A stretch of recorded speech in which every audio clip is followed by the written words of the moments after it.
Bienvenidos a Tecnología y Negocios. Mi nombre es Juan José Sandoval y estamos llegando a todo el Perú a través de la señal de Vez Cable. En el canal 17.4 Digital TV Go es el canal de noticias de Vez Cable. Tecnología y Negocios presentando a los protagonistas de la innovación en el Perú y los mercados globales. Vamos a hablar de comunicaciones, vamos a hablar de conflictos sociales en el país, solución de conflictos sociales, mejor dicho, pero sobre todo vamos a hablar de innovación en el mundo del agro, de la agroindustria y sobre todo las posibilidades de crecimiento del país a través de la innovación y la creatividad. Está con nosotros Gabriel Garurevich Pasos. Él es periodista y escritor, acaba de sacar un extraordinario libro que se llama Pogo en el Bosque, ¿eh? Es un poemario, ya nos va a contar al respecto, pero también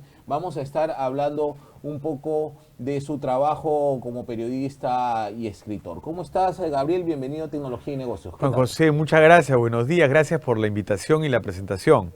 Muchas gracias a ti por venir, felicitaciones por este libro que acaba de salir.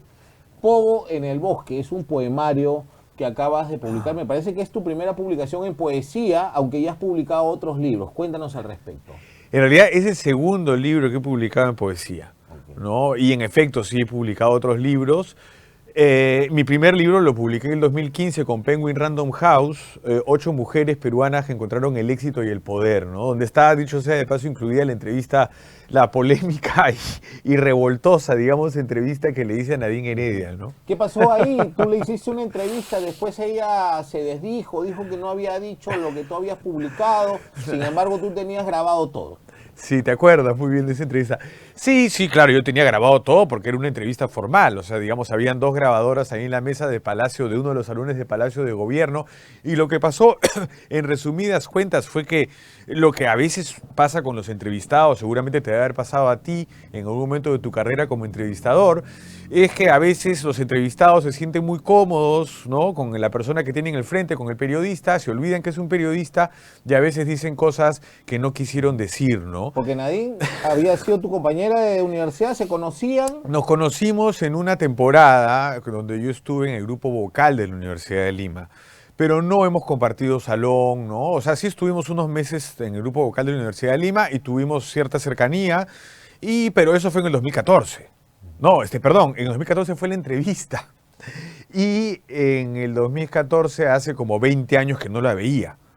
Entonces, no se podría decir que éramos amigos, pero sí había un bonito recuerdo en todo caso, ¿no? Bueno, digamos que dentro de la cordialidad para generar un entorno de confianza, que es lo que nosotros como periodistas manejamos para poder generar contenido, ¿no? Así es. ¿No? Sin Así embargo, es. como bien dices, a veces el entrevistado se olvida que somos periodistas, ¿no? Y Así estamos es. cumpliendo una función, no Y una sí, amistad. así es, y después se molesta, ¿no? Y me pasó unas cuantas veces, después te dicen, oye, pero yo no dije exactamente esto, yo no quise decirlo, ¿por qué lo has puesto? Hubieras resaltado más esto de acá. Estoy hablando de prensa escrita, ¿no? Porque en la prensa escrita tienes la posibilidad de, digamos, de dosificar la información como mejor te plazca, como el editor del medio le parezca, ¿no? Claro. Eso es sumamente importante en este tiempo actual. Sí, Nosotros provenimos pues del siglo pasado, hemos trabajado con grabadora, por así ejemplo, es. hemos escrito a máquina de escribir y ahora las herramientas digitales son distintas. Sí. Ahora los periodistas digitales tuitean desde una marcha, pueden tener acceso o llegada a la noticia, digamos, de un sentido más cercano, pero también la posibilidad de que lo puedas reinterpretar, Así es. ¿no? Y tú que has hecho política, has hecho periodismo, digamos, de diversos géneros, te puedes dar cuenta también de que la verdad a veces se construye. Totalmente. Eso que has dicho es una, valga la redundancia, una gran verdad, ¿no? O sea, se construye, se reconstruye en realidad, ¿no? O sea, eso es, O se destruye. o se destruye, ¿no?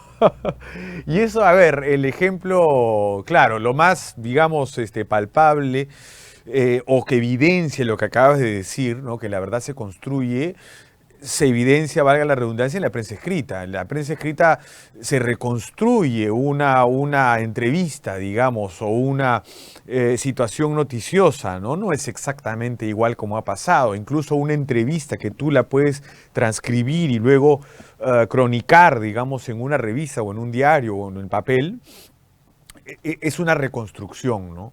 No es exactamente igual. Y es una reconstrucción porque implica subjetividades del autor, implica también la línea editorial del medio para el cual estás trabajando. Igual también en la televisión, ¿no? Si, por ejemplo, tú quieres hacer parecer que una marcha, de una protesta sea nutrida, entonces tú puedes cerrar el plano y se va a ver más gente. Si tú abres el plano, se va a ver más escasa, digamos, la concurrencia en esa marcha. Entonces, igual, ¿no? Si tú quieres fotografiar a alguien y hacerlo parecer siniestro, haces un contrapicado, ¿no?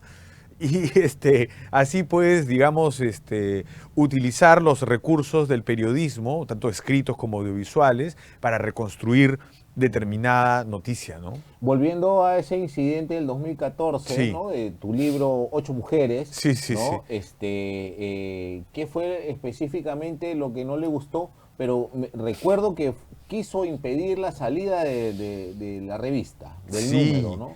quiso, no, y además compraron, o Compraron sea, todo los claro, ejemplares. los señores de los kioscos han narrado eso, ¿no? Cuando yo trabajaba en ese momento en la revista Cosas, que mandaban un auto, digamos, con las lunas polarizadas a pasearse por todos los kioscos de Lima y a comprar toda la edición, cosa que hizo muy feliz a los dueños de la revista porque imprimieron más revistas, ¿no? Claro que sí. Bueno, pero ¿qué fue lo que no le gustó? Específicamente, claro, es que lo que pasa de lo que no le gustó en resumidas cuentas tenía que ver con el hecho de que se revelaban manejos de ella Claro, en el gobierno de que su dirigía esposo. a su esposo. Entonces una primera dama, digamos, no podía tener esas funciones. Legalmente no era permitido, digamos, ¿no? Despachar con ministros, por ejemplo. Entonces ella quería que de saque se vaya, digamos, toda esas partes donde ella revelaba que, por ejemplo, despachaba en ese entonces con los ministros, ¿no? Claro. Con Villanueva, había también un tema con Villanueva, el ese entonces primer ministro, y como se dice, digamos, habló de más, ¿no? Habló de más, y claro, no quería que eso salga, ¿no? Entonces fue todo un proceso, digamos, de presiones, ¿no? Hacia mí mismo, hacia la revista, vinieron a la revista sus jefes de prensa, ¿no? La misma Nadine me llamaba por teléfono durante una semana, me llamó varias veces, ¿no? Para impedir que eso salga, ¿no? Pero no había nada truculento, no había un chuponeo, ¿no? Pero ahí, ¿en algún momento tú sentiste que habías hecho algo malo? ¿O sentiste No, que de parte de alguien te presionaba para hacerte sentir mal? no, o sea, sí fue una situación donde hubo mucha presión, Ujú.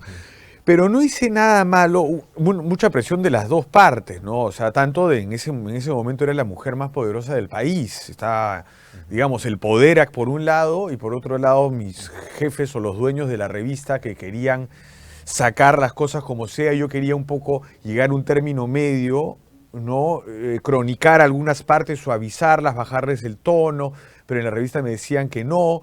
Y al final yo dije, sí, pues, o sea, esto tiene que salir así porque no ha habido nada truculento, no ha habido nada ilegal. Entonces ahí yo sí me puse firme, digamos, y con el apoyo de la revista pude, digamos, plantarme bien ante las presiones del gobierno en ese entonces, ¿no? Porque si me hubiese dicho ella, esto te lo digo off the record, esto no lo vayas a poner, yo respetaba eso, como me dijo, hablamos en un momento de religión y un tema que no recuerdo que tenía que ver con su vida personal, ¿no? Y que me dijo, esto de acá no lo menciones. Y yo no lo mencioné, porque esto, cuando me dicen esto de acá no lo menciones, obviamente yo respeto el off the record, ¿no? Pero si ella me dice, esto te lo digo en términos formales porque estás grabando, o sea, ella está totalmente consciente de que es una entrevista y que hay dos grabadoras, ¿no? Entonces, no había nada truculento, ¿no? Claro que sí. Sí. Bueno, ¿y ese ha sido el momento más complicado que has tenido como periodista? ¿O has tenido, como mencionabas, de que a veces hay personajes que no les gusta lo que publicas, no les gusta cómo los enfocas? ¿no? Sí, me ha pasado, o sea, esta ha sido la más, digamos, Mediática. la más mediática porque Ujú. reventó a nivel nacional y fue como una bomba cuya expansión fue precisamente a nivel nacional, ¿no? Pero he tenido Ujú. así de esos casos donde el entrevistado se arrepiente de lo que dijo, varios, ¿no? Ujú. Uno de ellos que me da mucha pena, bueno, nunca lo he contado esto públicamente en realidad, pero ya que lo preguntas, sí, una vez tuve algo así también que a mí me generó mucha desazón con Diego Berti, ¿no? Que no quedó muy contento con el resultado de una entrevista, ¿no? Ujú.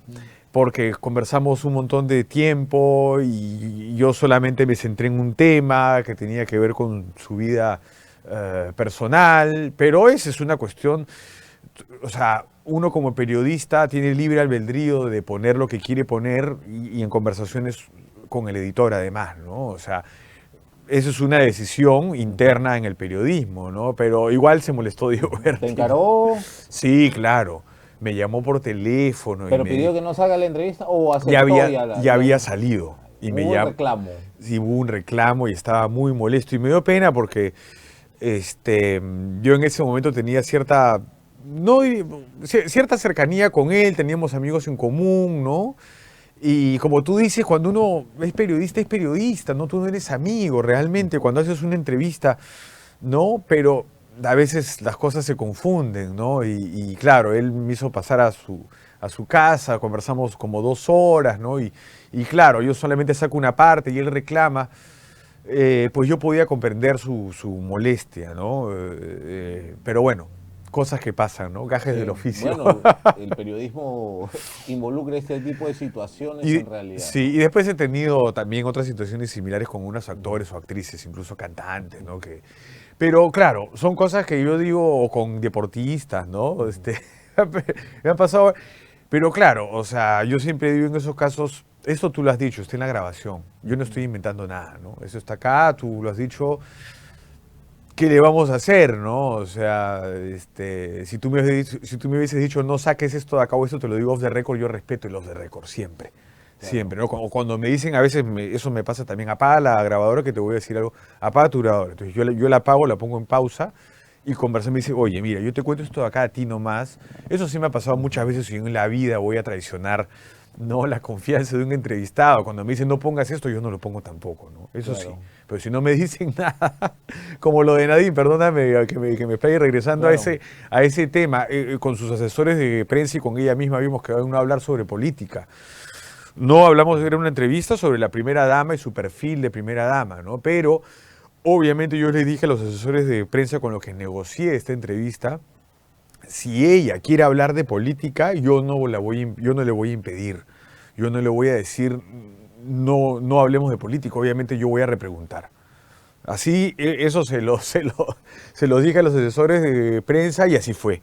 Obviamente que yo tenía una estrategia, o sea, tenía unas preguntas y sabía que preguntándole en determinado momento sobre su rol de primera dama íbamos a empezar a hablar sobre política. Ujú. Yo sabía eso.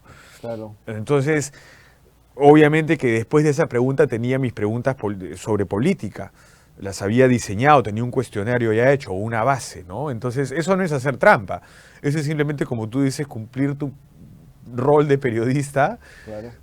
y y ella quiso hablar sobre política y como yo lo predije y no Ujú. yo no la callé, ¿no? Bueno, hace unos días ya han sentenciado a Barata por el ¿Verdad, tema, no? ¿no? Han establecido una prisión preventiva, etcétera, y esto va a traer otra vez a Nadine Heredia a la palestra, ¿no? ¿Verdad? ¿Tú qué opinas de la corrupción? Todo esto que ha ocurrido, tú has sido periodista de larga data, ya tienes por lo menos 20 años Sí. viendo la coyuntura local, ¿cómo ves al país en tema de materia de corrupción? ¿Cómo veo al país ahora? O sea, es innegable que siempre, digamos, bueno, por decirlo de alguna manera, siempre ha habido corrupción, ¿no? En mayor o en menor medida, ¿no? ¿Cómo está ahora la situación? Pienso que está descontrolada, ¿no? O sea, descontrolada. Y Claro, no hay, digamos, un norte claro, ¿no? Sí. En este gobierno no hay un norte claro que justamente impida, ¿no? Que la corrupción se despliegue, ¿no? O sea, la corrupción que parte, digamos, que está en todos los niveles, pero que está dirigida principalmente en el Congreso, pero nadie, digamos, le hace el pare, por decirlo, ¿no? Ujú. De alguna manera al Congreso, sino más bien parece que la cosa crece y se articula, ¿no? Sí, bueno, hemos perdido, digamos, el peruano la capacidad de indignarse y en ese sentido tú eres especialista en solución de conflictos, ¿no? ¿Mm? ¿Cómo ves al país en ese sentido? Se vienen los paros, hay descontento, se percibe el descontento a nivel nacional. Tú viajas mucho Mm. fuera de la capital, estás viendo muchas poblaciones, de ahí vamos a hablar de tu trabajo al Ujú, respecto, ujú. pero en el tema del descontento nacional, ¿tú cómo ves, como especialista en solución de conflictos, cómo se debe afrontar el descontento del peruano? A ver, yo recién, digamos, he terminado una maestría en solución de conflictos, estoy trabajando en la tesis, o sea, todavía no tengo el grado, pero ya terminé los cursos, digamos, y ahora estoy trabajando en la tesis y efectivamente he estudiado algunas teorías y la tesis en la que estoy trabajando tiene una, o el trabajo de investigación, en realidad no es una tesis propiamente, es un plan de investigación, tiene que ver con las similitudes entre la teoría de los conflictos sociales o de la solución de los conflictos sociales con las similitudes de la teoría periodística. ¿Y cuáles son esas similitudes? El diálogo, ¿no? El arte de los vínculos, como le llaman algunos teóricos a la entrevista periodística, ¿no? Entonces, tú me preguntas cuál sería mi diagnóstico, digamos, o sea, desde estos dos puntos de vista, ¿no? Vinculados o bajo el paraguas conceptual del arte de los vínculos. Justamente yo diría que no ha habido un buen despliegue del arte de los vínculos, es decir, de reconocer al otro, ¿no? De reconocer al otro. ¿Y a qué me refiero con reconocer al otro? En primer lugar, me refiero a reconocer su voto, ¿no? O sea, yo pienso que desde ahí, bueno, no es que desde ahí empiece todo, ¿no? El Perú tiene unos problemas, digamos, sociales, políticos que vienen de, digamos, si nos queremos remontar incluso de la época de la colonia, ¿no? Pero para no remontarnos tanto y trayéndolo acá al presente, ha faltado un diálogo y ha faltado un verdadero reconocimiento del otro. Desde el hecho que tú le niegas el voto y salen un grupo de fraudistas para gritar fraude, ¿no? Ya tú estás generando un quiebre y una ruptura con la gente, ¿no? Evidentemente yo no defiendo a Castillo ni su gobierno fue desastroso, ¿no? Pero sí pienso que se les negó el voto a la gente en su momento, ¿no? Y la gente, digamos, la gente de provincia, la gente del Andes se ha sentido no reconocida, ¿no? En su voto y bueno, obviamente esa ha sido una de los detonantes de las protestas que sucedieron cuando Dina Boluarte asumió el poder. Claro. Entonces ahí, digamos, tú me preguntas cómo está la gente, por qué ese descontento, digamos, yo pienso que es un descontento del hecho que se sienten frustrados, digamos, los peruanos del impedimento de hacer política, ¿no? Claro. Cuando salieron a hacer política en las protestas del 2022 y 2023, digamos, han habido 50 muertos, ¿no? Entonces, hay una, digamos, nuevamente, y como para cerrar la idea y no extenderme más, hay digamos, una falta de reconocimiento del otro, ¿no?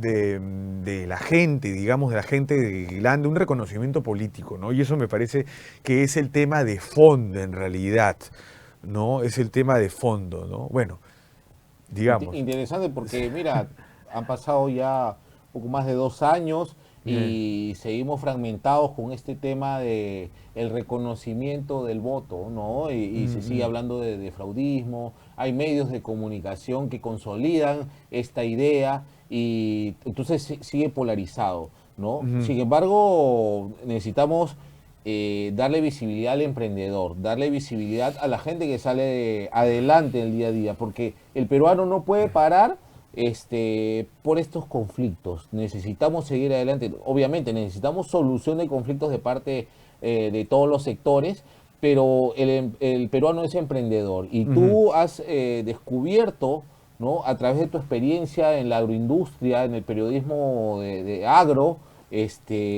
muchas historias. Tú eres un contador de historias a través de un contenido que se llama Arriba el Agro, ¿no? Que ya vamos a tener oportunidad de compartir algunas imágenes al respecto, pero le das visibilidad a ese agricultor que necesita valorarse más. No, no él Sí. valora, nosotros valorarlo. Ujú, ujú. ¿Ah? Eso es cierto, eso es cierto. Nosotros hemos viajado mucho con Arriba el Agro para, digamos, visibilizar las historias de éxito, ¿no? Las historias del pequeño agricultor que se inserta en la cadena agroexportadora, ¿no? Y esto, y hay que mencionarlo, se ha dado muchas veces gracias a la empresa privada, ¿no? A los buenos empresarios que hacen buena empresa, digamos, en el país, ¿no? Y eso hay que resaltarlo, ¿no? Dentro, digamos, de este caos, ¿no? En el que podemos a veces sentirnos inmersos, hay empresarios que hacen las cosas bien, ¿no? Así como también hay digamos, sectores o gente en el Estado que también hace las cosas bien, ¿no? O sea, acá no se trata de satanizar todo, ¿no? Y que todo es un desastre, no, todavía funcionan, digamos, algunos aspectos de nuestra sociedad o algunas instituciones, tiene que ver, como decía, con la empresarial y algunos aspectos que tienen que ver con el Estado también, ¿no? Pero, valgan verdades, nosotros más hemos trabajado con la gente que se relaciona al sector privado, ¿no? Entonces, con ellos hemos contado de la mano, con las empresas que hacen las cosas bien, hemos contado las historias de éxito de los pequeños agricultores que se insertan en la cadena agroexportadora, ¿no? Claro que sí, vamos a aprovechar para ver unas imágenes con la venia de nuestro productor. Podemos compartir algunas imágenes. Bueno, ahí está Gabriel, ¿no? Eres un gran narrador. Veo que, bueno, además de escritor, cuentas bien las historias en video y eso me parece sumamente valioso, ¿no? ¿Qué puedes rescatar del agro en el Perú? ¿Por qué el agro es importante en el país? A grandes rasgos, ¿no? Claro, a ver, yo pienso que es importante porque para empezar, o sea, con el agro o gracias al agro se alimenta la humanidad, digamos, ¿no? Nos alimentamos los peruanos y la humanidad también, porque estamos hablando también de la agroexportación, ¿no? Entonces, de saque tiene ya una trascendencia, ¿no? Pero también es muy importante por la generación de empleo, ¿no? Por la generación de empleo digamos, no tengo la cifra ahora, pero sí sé, porque esto yo, digamos, he conversado con empresarios, he visitado, he visto, digamos, he conversado con la gente en provincias, en el Braem, en la sierra, digamos, en la costa, ¿no? Gente que tenía, digamos, un modo de vida precario y cómo ha mejorado, digamos, ha mejorado su vida porque, digamos, tiene mejores cultivos, gana más dinero, ¿no? Claro. Y esto gracias a esta inserción a la cadena exportadora y gracias a trabajo conjunto con la empresa privada, ¿no? Eso es lo que yo he visto. Entonces, da empleo, la agroindustria da empleo, ¿no? Y muchísimo empleo. Y claro, mejora también las situaciones de sus comunidades. Obviamente, la empresa privada no puede reemplazar al Estado, ¿no? Y la empresa privada hace lo que puede y el Estado también hace lo que puede. Entonces, esto lo digo porque, claro, una principal problemática tiene que ver con las comunidades que crecen gracias a la agroindustria, por ejemplo, ¿no? Estoy pensando en Chao, en el norte, estoy pensando en el barrio chino, en Ica, ¿no? Son comunidades que han crecido con migraciones. Si tú te vas al barrio chino, hay mucha migración de la sierra.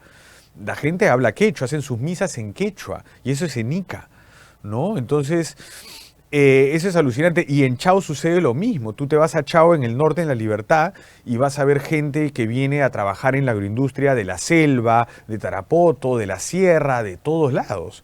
Entonces son comunidades que han crecido gracias a la agroindustria y este crecimiento, digamos, el Estado no ha sabido acompañarlo, digamos, ¿no? Dotando de servicios básicos, por decir lo primero, ¿no? Servicios básicos, es decir, agua, luz, ¿no? Alcantarillados, internet, ¿no? Entonces, pienso que esa es una problemática que hay que poner sobre el tapete, pero que tiene que ver con el crecimiento de las poblaciones alrededor de las empresas agroindustriales y tiene que ver con el debido acompañamiento a este crecimiento, ¿no? Claro, claro que sí. Bueno, es importante darle valor a la actividad que realizan los agricultores en todo el país, mencionadas localidades sumamente importantes, de darle visibilidad, ¿no? Y ahí ya sin ponerte a prueba demasiado, ¿cuáles son uno o dos lugares o historias o empresas o negocios que has visto a través de Arriba el Agro que puedas recomendar, ¿no? Habías ido a Ica, por ejemplo, el barrio chino, mencionabas, Chao, ¿qué otro lugar o experiencia te queda en la memoria en este momento? A mí me parece muy interesante lo que está pasando en el Braem, por ejemplo, en ciertas zonas, por ejemplo, en el Braem, en la parte, ¿no? Cerca, o en Ayacucho, por ejemplo, donde yo estuve, ¿no? Y en el Braem en general están sembrando palta de muy buena calidad, ¿no? Y eso me parece muy interesante. Y en general en la sierra, ¿no? Hay una tendencia ahora, está creciendo mucho la palta ahí, ¿no? Y esto me parece interesante. Por ejemplo, en el Braem hicimos un reportaje con Westfalia Fruit, ¿no? Westfalia Perú, donde contábamos la historia de Westfalia, que es una empresa grande, ¿no? Y los pequeños agricultores en el Braem, ¿no? Cómo esta empresa grande, digamos, le ha dado facilidades a los pequeños agricultores para que estos pequeños agricultores puedan comprar, por ejemplo, sus plantas de mejor calidad, plantas de palta, ¿no? De una buena genética, cómo los han ido asesorando a ellos para que puedan trabajar sus tierras. Estamos hablando de agricultores de 1, de 2 hectáreas, los agricultores bien pequeños, ¿no? Pero que sin embargo yo he hablado con estos agricultores, entonces yo puedo dar fe de cómo su vida ha mejorado, cómo ahora sus hijos pueden ir a la universidad, por ejemplo, o pueden tener educación, o han podido comprar, digamos, o mejorar su estilo de vida, ¿no? Pequeños agricultores que antes sembraban otros productos de pan llevar y que eran, digamos, y que les pagaban la cuarta parte de lo que ganan ahora, digamos, ¿no? Con el trabajo conjunto con la empresa privada. Y así como Westfalia trabaja con los pequeños agricultores que les da facilidades para que tengan sus plantas, para asesorarlos, así también hay otras empresas que trabajan con pequeños agricultores, ¿no? Estoy también pensando en Talsa Agrosport, por ejemplo, ¿no? Que también hacen un trabajo similar en el Braem, ¿no? Y así hay varias empresas grandes que hacen esos trabajos con los pequeños agricultores, que los asesoran, que les venden las plantas y les acopian su fruta para exportar. Entonces convierten a los pequeños agricultores en agroexportadores, ¿no? Los insertan, como decía, en la cadena agroexportadora, y eso me parece un trabajo muy valioso a resaltar, ¿no? Esta importancia que tiene la agroindustria, muchas veces satanizada, ¿no? Por la opinión pública, ¿no? Claro que sí. Bueno, Gabriel, tu vinculación con la naturaleza, el agro en ese sentido, con tu trabajo de Arriba el Agro, que es impresionante, y este libro que acaba de salir, Pogo en el Bosque, ¿no? Sí. También hace alusión a la naturaleza, ¿no? Sí. Se inspira en el bosque. Y Pogo es la palabra comúnmente usada de los punks, de la gente que hace pogo, la gente que se pelea. Antes, bueno, no se pelea, es una manifestación, una danza que se hizo muy popular en el rock peruano, en el mundo subterráneo, ¿no? El rock subterráneo, ¿no? Hablan del pogo, ¿no? ¿Tiene que ver con eso?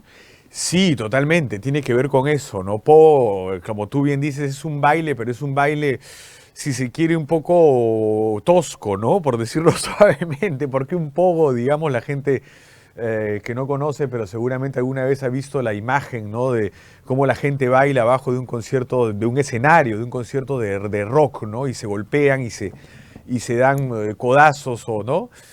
Pero claro, yo menciono esto de acá, obviamente es parte de un verso de uno de los poemas, Pogo en el bosque, ¿no? Eh, Yo, a ver, si me pides un poco interpretar por qué se llama Pogo en el bosque del libro, tiene que ver un poco con Eros y Tánatos, ¿no? Esta dualidad, digamos, en el ser humano. Por un lado está Eros, que es la creación, ¿no? El amor, digamos, y está Tánatos, por otro lado, que es un poco la destrucción. Y eso es algo que, digamos, todos los seres humanos experimentamos, digamos, estos dos tipos de sentimientos, ¿no? El sentimiento por un lado de la creación y del amor y por otro lado el sentimiento de la destrucción, digamos, por decirlo de alguna manera, ¿no? Entonces, eso es algo muy humano, ¿no?